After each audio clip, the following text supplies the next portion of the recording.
Hey everybody, I'm just going to spend 4 or 5 minutes with you going through a really simple little low back routine to get your stiff and achy backs feeling a little bit more limber, okay? I hope you enjoy it, I hope you find it useful. If you do, hit the like button, give it a share, and I'm aiming to do another one of these next week. Okay, so I'm going to start off doing a little bit of belly breathing. So I'm just going to lie on my back. So if you're doing this on the floor, it's a good idea to have a mat or do it on your bed. A couple of pillows so you can bring your neck up and bring your head up and feel nice and supported. And knees coming up so you can let your lower back just drop. Okay, it's not about holding your back tense. It's not about holding it straight out like this.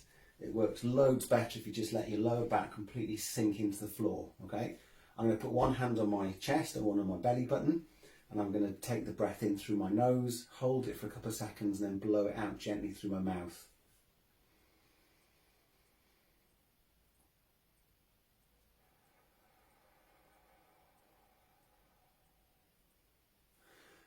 And the slower the better there. You might start off with it being quite quickly in and out, but if you can hold the breath and then just blow it out gently, and whilst you're doing that, just let your lower back just really sink, okay? Let it flop even more into the floor or into the mattress or whatever you're doing.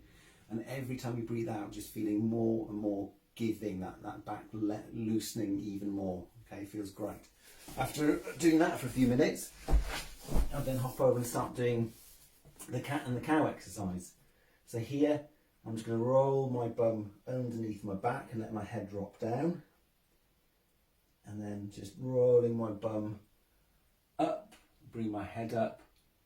And I'm not pushing anything here, I'm not really trying to stretch anything, I'm just moving and sort of coordinating the movement of my bum and my head and trying to get as much of a dip in the base of my back as I can. You might notice it's very easy for me to go up, up, up into that cat pose. You can see my natural hump in my back. I find it less easy to go into that. There's not much of a curve there, and you might find that you really dip down. But it's whatever's comfortable, you know, there's no wrong or right way to do this necessarily.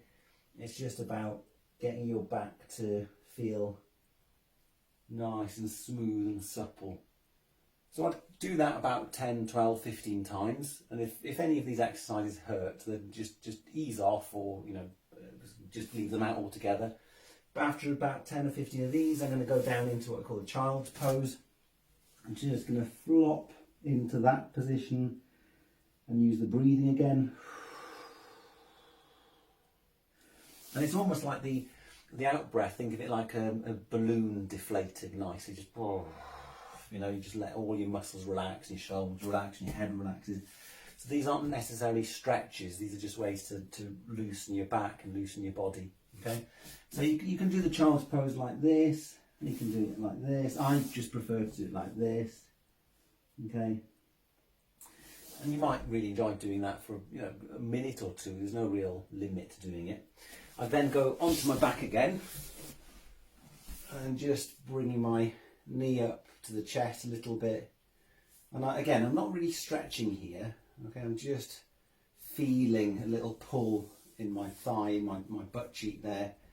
And I'm just going to move my hip around a little bit there, a little bit here, just feeling the movement in the hip, and then bringing both knees up.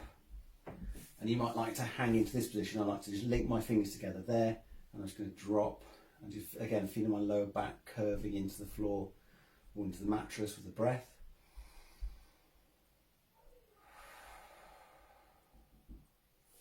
Easy, okay?